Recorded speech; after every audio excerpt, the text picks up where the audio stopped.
Assalamualaikum warahmatullahi wabarakatuh. Materi kali ini adalah materi bab 2.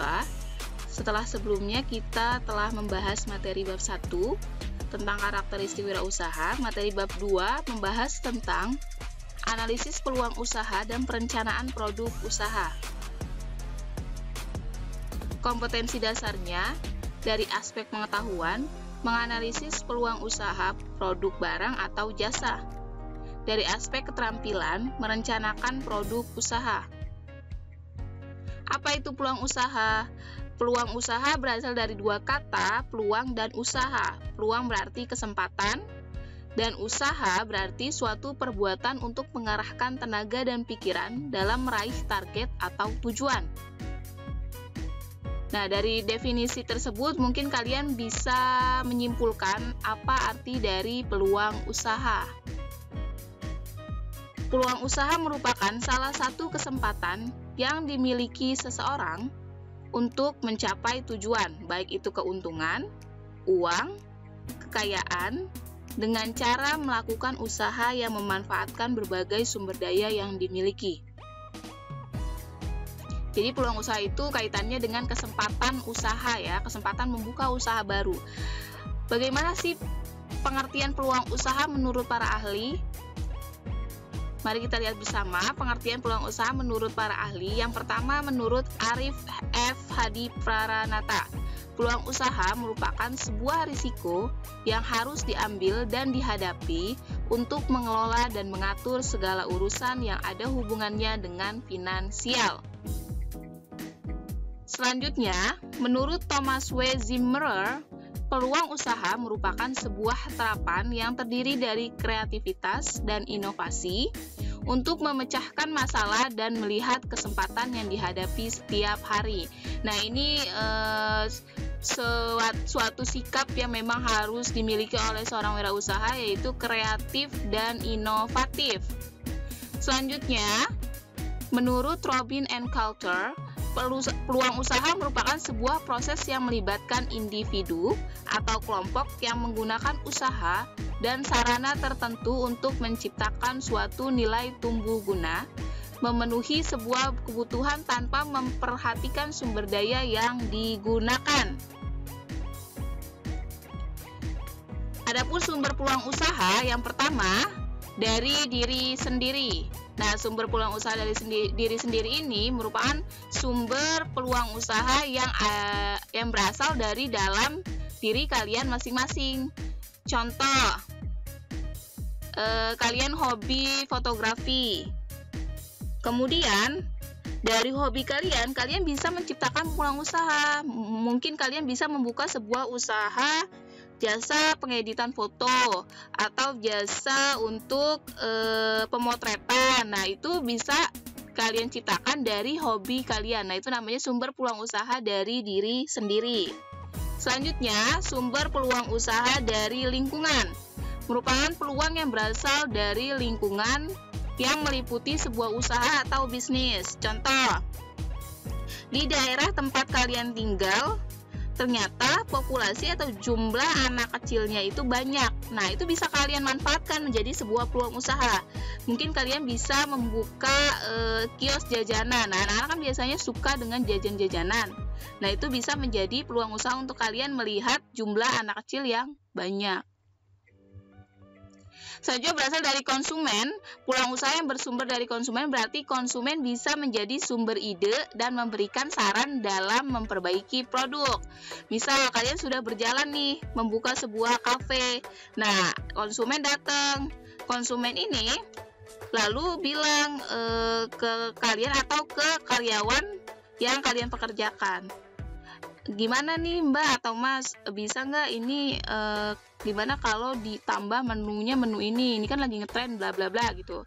Nah, itu bisa menjadi sebuah peluang usaha untuk kalian dalam memperbaiki produk maupun dalam meningkatkan penjualan. Selanjutnya ada sumber peluang usaha dari informasi yang diperoleh. Nah, ini dari informasi yang diperoleh berarti seorang wirausaha harus selalu mengikuti informasi terupdate aliran informasi harus selalu diikuti. Jadi apa yang lagi ngetren, nah itu kalian bisa padu padankan menjadi sebuah peluang usaha dengan produk yang sudah kalian ciptakan. Selanjutnya, sumber peluang usaha dari gagasan orang lain. Nah, ini bisa bersumber dari saran teman atau saran kerabat. Nah, ini kalian bisa manfaatkan menjadi peluang usaha. Gimana kalau lu misal buka cabang di daerah ini, tempatnya enak, strategis, kemudian pasarnya bagus, target pasarnya bagus, misal gitu kan. Nah, itu bisa menjadi sebuah peluang usaha bagi kalian. Selanjutnya, sumber peluang usaha dari perubahan yang terjadi. Nah, ini peluang besar yang sering muncul merupakan perubahan yang terjadi dalam kehidupan. Nah, perubahan yang terjadi ini bisa dibagi lagi menjadi beberapa poin. Mari kita lihat bersama sumber peluang usaha dari perubahan yang terjadi. Ada perubahan global. Nah, ini perubahan global. Perubahan global ini bisa meliputi penukaran kurs rupiah ke dolar. Nah, ketika penukaran rupiah ke dolar menguat, nah itu bisa berdampak kepada peluang usaha kalian. Selanjutnya ada perubahan lingkungan. Nah, perubahan lingkungan maksudnya, contoh, di daerah rumah kalian tadinya tidak ada komplek perkantoran. Nah, tiba-tiba dibangun komplek perkantoran. Nah, otomatis kan banyak karyawan kantor yang berlalu lalang di sekitar rumah kalian. Nah, itu bisa kalian manfaatkan menjadi sebuah peluang usaha. Misal kalian atau orang tua kalian membuka warung makan. Nah, itu akan menjadi sebuah peluang usaha yang bagus.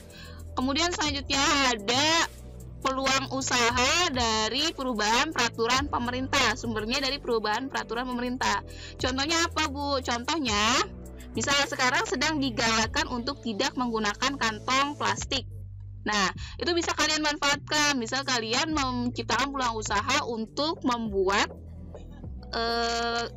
tas belanja. Nah, seperti itu. Kemudian perubahan musim. Nah, ini perubahan musim bisa perubahan musim secara real ya, perubahan musim hujan misal. Nah, itu bisa meningkatkan peluang usaha untuk menjual jas hujan atau payung. Nah, itu kan bisa meningkatkan peluang usaha. Atau bisa juga karena ini bulan Agustus, kemudian masanya masa-masa memperingati kemerdekaan Indonesia. Nah, itu menjadi musim di mana masyarakat menunjukkan rasa nasionalismenya. Nah, jadi tidak heran ketika bulan Agustus datang, kalian melihat di pinggir jalan ada orang-orang yang menjual bendera merah putih. Nah, itu namanya sumber peluang usaha dari perubahan musim. Selanjutnya perubahan gaya hidup. Kalau perubahan gaya hidup itu contoh, kalau dulu kita memenuhi kebutuhan hidup kita bisa membelinya di warung dekat rumah. Tapi sekarang karena banyaknya sudah menjamurnya minimarket, dan karena minimarket pun menawarkan harga yang tidak terlalu berbeda dengan warung, dengan pelayanan yang lebih baik dan lengkap. Nah, kita sudah terbiasa belanja di minimarket. Begitu, itu namanya perubahan gaya hidup. Nah, itu juga bisa menjadi sebuah peluang usaha. Selanjutnya ada perubahan tingkat kebutuhan. Nah, perubahan tingkat kebutuhan ini maksudnya dilihat dari seberapa butuh sih masyarakat dengan produk tersebut. Contoh, dulu penjualan masker itu tidak semahal sekarang. Karena dulu belum ada COVID-19. Nah, sekarang karena sudah masuk pandemi, kita sudah menjalani masa pandemi ini kurang lebih 5 bulan. Nah, tingkat kebutuhan masker dan hand sanitizer itu meningkat. Nah, itu bisa menjadi sebuah peluang usaha. Makanya tidak heran ketika awal-awal pandemi masuk ke Indonesia, banyak teman-teman kalian yang menjual masker dan hand sanitizer dengan harga yang menggiurkan. Seperti itu. Itu namanya perubahan tingkat kebutuhan. Selanjutnya ada perubahan tingkat tekanan pekerjaan. Nah, ini perubahan tingkat tekanan pekerjaan merupakan sumber peluang usaha yang berasal dari orang-orang yang memang memiliki tekanan pekerjaan yang berat. Nah, ini bisa menjadi sebuah peluang usaha dengan menerbitkan usaha di bidang hiburan. Contoh, sekarang kan orang-orang bisa menikmati film yang ia sukai, bisa menonton film yang ia sukai. Kalau ia melewatkan gitu ya, tidak bisa datang ke bioskop, kemudian beberapa bulan atau beberapa minggu kemudian ada di platform ya. Orang-orang sekarang banyak yang lebih suka menonton film atau drama itu di platform yang memang menyuguhkan film-film dan drama yang menarik minat konsumen dan bisa memberikan hiburan tersendiri dengan biaya tertentu. Nah, itu namanya perubahan tingkat tekanan pekerjaan. Sumbernya dari orang-orang yang memang memiliki tekanan pekerjaan yang berat dan butuh hiburan. Nah, kita jadi bisa memanfaatkan menjadi peluang usaha dengan menciptakan platform yang bisa memberikan hiburan bagi orang-orang tersebut. Selanjutnya ada perubahan teknologi informasi dan komunikasi. Nah, ini sudah kita jalankan. Kalau dulu apa-apa menggunakan uang kertas, uang logam, uang yang real, benar-benar ada uangnya, sekarang sudah hampir sebagian besar kalau kita ingin melakukan transaksi pasti bisa menggunakan uang elektronik. Untuk mau naik bis menggunakan uang elektronik, naik ojek menggunakan uang elektronik. Nah, itu namanya perubahan teknologi informasi dan komunikasi.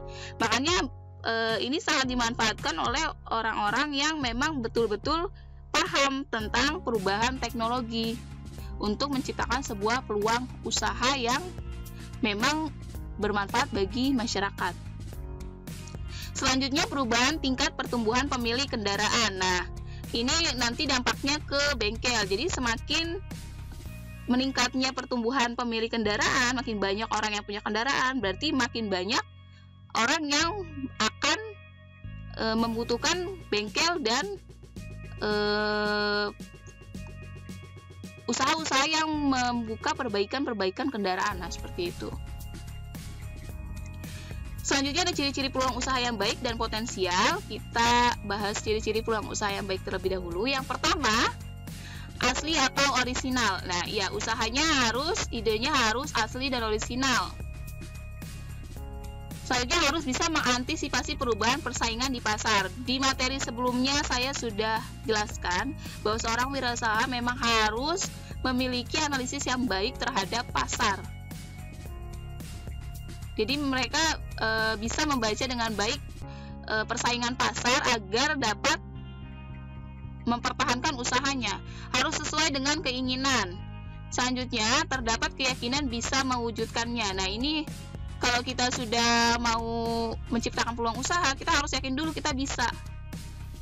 Kalau kita sudah ragu terhadap diri sendiri, ya udah, peluang usaha akan sia-sia. Kelayakan usahanya sudah teruji. Selanjutnya, ciri-ciri peluang usaha potensial. Yang pertama, memiliki nilai jual. Kemudian bukan sekedar ambisi, melainkan sifatnya real. Ini tidak hanya besar di mulut, tapi juga langsung terjun ke lapangan melakukan pekerjaan yang berkaitan dengan peluang usaha yang sedang dipikirkan. Jadi gak cuma ngomong doang, tapi ada tindakannya gitu. Selanjutnya bisa bertahan lama dan berkelanjutan, bukan bisnis musiman. Skala usaha bisa diperbesar. Ini maksudnya bisa dibuka kantor cabang di daerah lain gitu ya, atau kios-kios lain gitu di daerah lain. Modal memulainya tidak terlalu besar. Selanjutnya ada analisis SWOT atau analisis SWOT. Analisis SWOT apa sih? Nah, ini singkatan ya.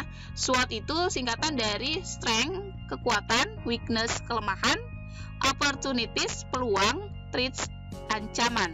Nah, SWOT merupakan salah satu model yang digunakan dalam menganalisis suatu organisasi yang berorientasi pada profit atau non-profit.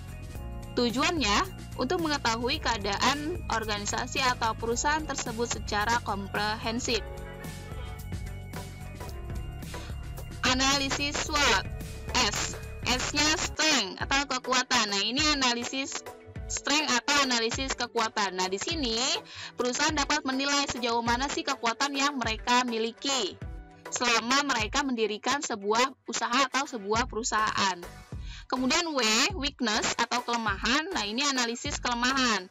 Nah, perusahaan bisa melakukan analisis tentang kelemahan atau kendala yang sering dihadapi oleh perusahaan. Nah, nanti dari sini bisa dicoba cari solusinya.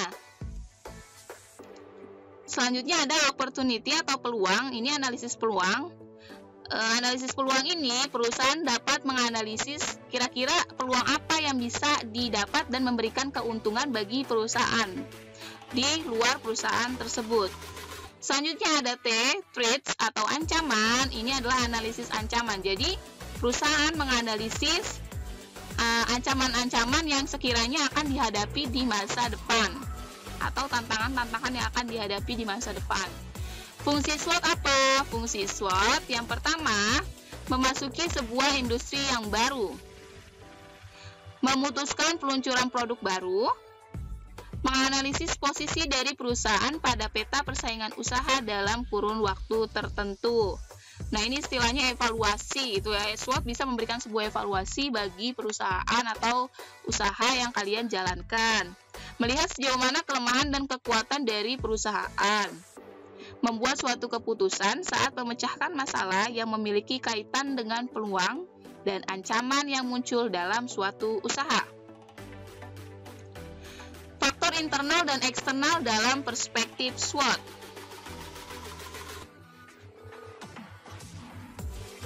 Mari kita lihat bersama. Internal yang kita tahu ya, sudah kita tahu bersama, internal itu ruang lingkupnya di dalam perusahaan, sedangkan eksternal ruang lingkupnya di luar perusahaan.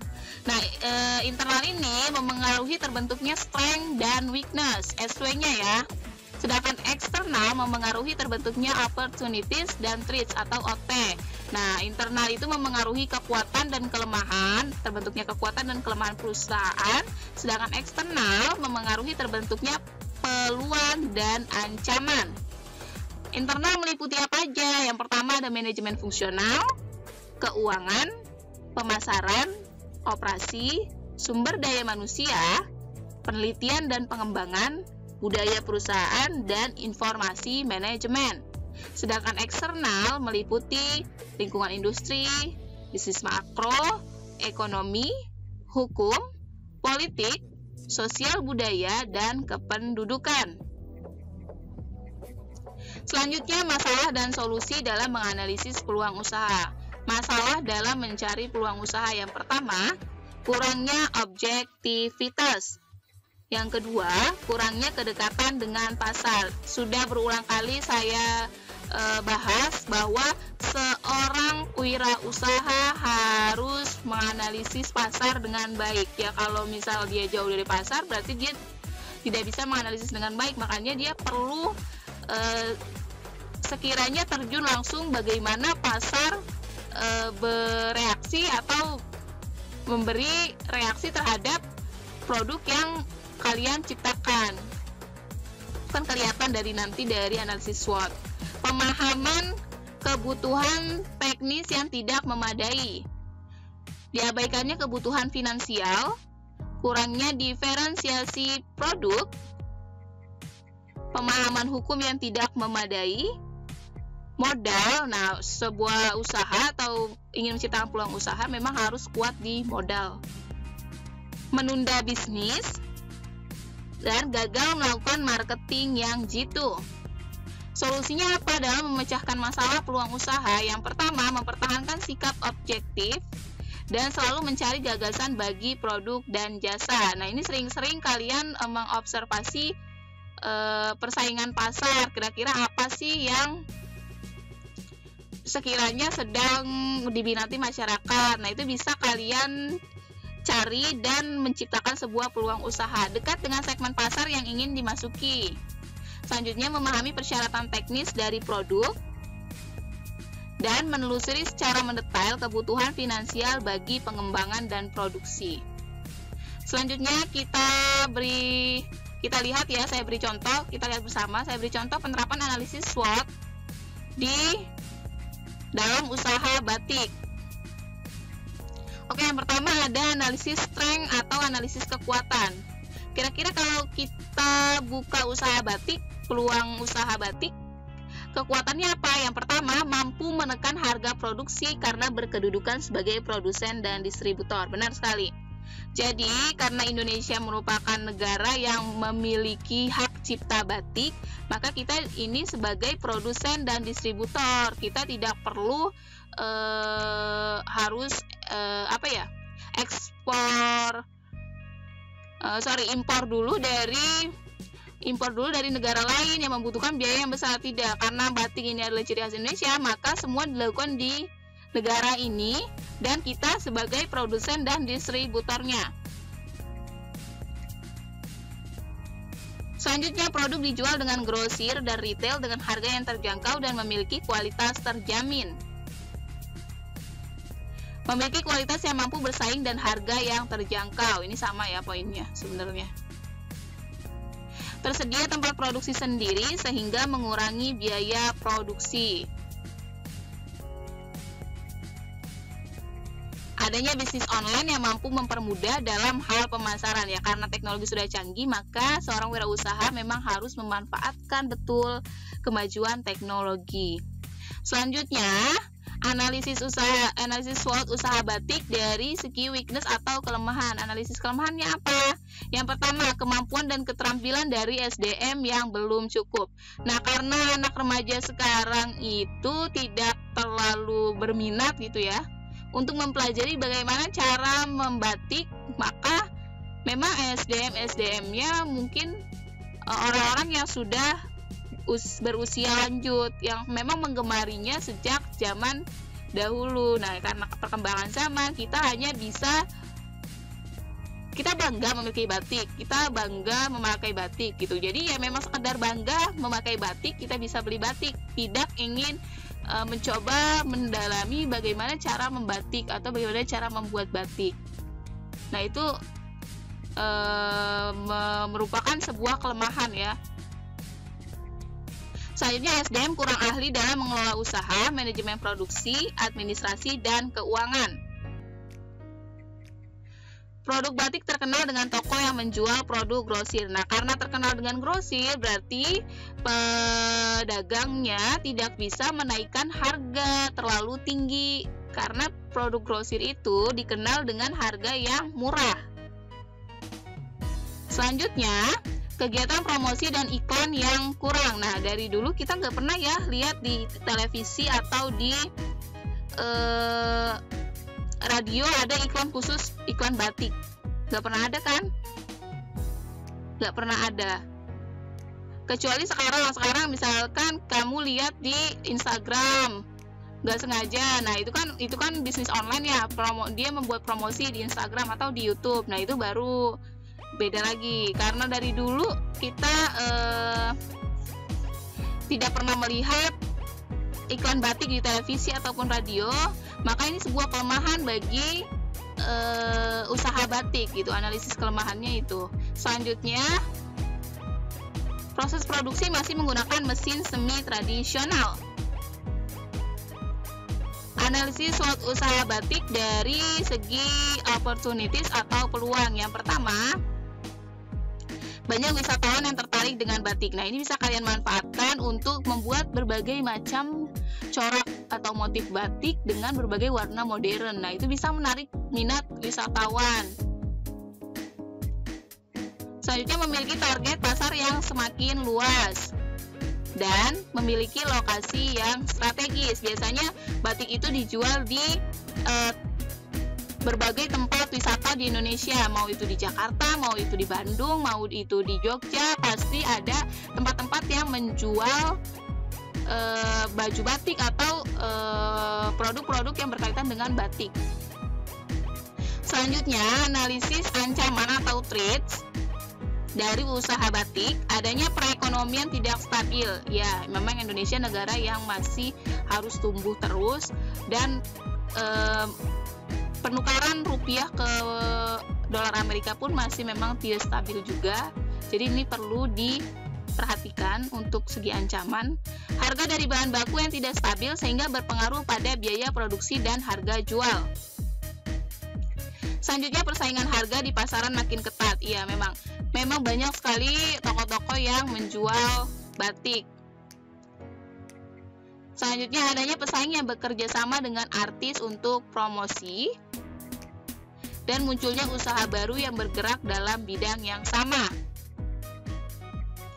Oke, untuk materi pertemuan selanjutnya masih di bab 2. Nanti materi selanjutnya kita akan membahas tentang risiko usaha yang meliputi kategori risiko, jenis-jenis risiko usaha, mengatasi risiko usaha, dan manfaat melakukan analisis dan manajemen risiko usaha. Selain itu, kita juga akan membahas tentang perencanaan produk usaha yang meliputi pengertian perencanaan produk, tujuan dan fungsi perencanaan produk, dan proses perencanaan produk. Oke, sekian materi kali ini. Terima kasih. Wassalamualaikum warahmatullahi wabarakatuh.